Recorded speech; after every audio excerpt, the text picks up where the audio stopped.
Hello everyone, welcome back to our channel Mummy's Cook.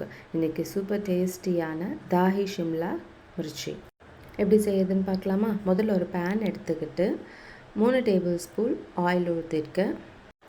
1 table spoon சீரகம், அதுக்கப்புறமா 3 பல்லு பூண்டை நல்லா க்ரஷ் பண்ணிவிட்டு அதோட ஒரு ரெட் சில்லியும் சேர்த்து ஆட் பண்ணி நல்லா ரோஸ்ட் பண்ணிக்கலாம். கார்லிக் நல்லா ரோஸ்ட் ஆனோடனே ஒரு பெரிய வெங்காயம் தின்னாக ஸ்லைஸ் பண்ணிக்கலாம். அதுக்கப்புறம் ஒரு குடமிளகா எந்த கலர் வேணால் எடுத்துக்கோங்க, அதுவும் ஸ்லைஸ் பண்ணிவிட்டு ஆட் பண்ணிக்கலாம். 5 டேபிள் ஸ்பூன் வேர்க்கடலையை நல்லா வறுத்து தோல் நீக்கிட்டு லைட்டாக க்ரஷ் பண்ணி எடுத்திருக்கேன், அதையும் சேர்த்து ஆட் பண்ணி நல்லா மிக்ஸ் பண்ணிக்கலாம். அதுக்கப்புறம் 1 டேபிள் ஸ்பூன் மஞ்சள் பொடி, 1 tablespoon red chilli add பண்ணிவிட்டு கொஞ்சமாக சால்ட் போட்டு நல்லா மிக்ஸ் பண்ணி விட்டுருங்க. வேர்க்கடலையை மிக்சியில் போட்டு அடைச்சிடாதீங்க, தோல் நீக்கிட்டு லைட்டாக க்ரஷ் மட்டும் பண்ணி ஆட் பண்ணுங்கள். அதுக்கப்புறம் 2 டேபிள் ஸ்பூன் கடலை மாவு சேர்த்து, இது லைட்டாக திக்னஸ்க்காக தான், ஸோ நல்லா மிக்ஸ் பண்ணி விட்டுடலாம்.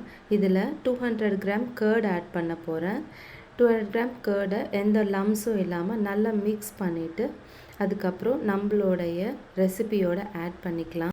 கூடவே கொஞ்சமாக தண்ணியும் சேர்த்து நல்லா மிக்ஸ் பண்ணி ஒரு லிட் போட்டு ஒரு 5 மினிட்ஸ் கொதிக்கட்டும். இப்போ நம்மளோட கறி நல்லா கொதித்து வந்துடுச்சு.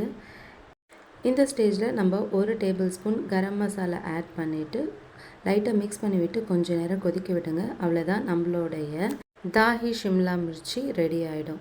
சூப்பர் க்ரன்ச்சியாக இருக்குது. ஆனியன்ஸ்லாம் நம்ம ரொம்பவே டோஸ்ட் பண்ணல, அதனால் க்ரன்ச்சியாக இருக்குது. சப்பாத்தியோடு சாப்பிடும்போது ரொம்பவே டேஸ்டியாக இருக்குது. அவ்வளோதான் ஃப்ரெண்ட்ஸ், ட்ரை பண்ணிவிட்டு எப்படி இருக்குதுன்னு சொல்லுங்கள். See you in the next video. Don't forget to like and share.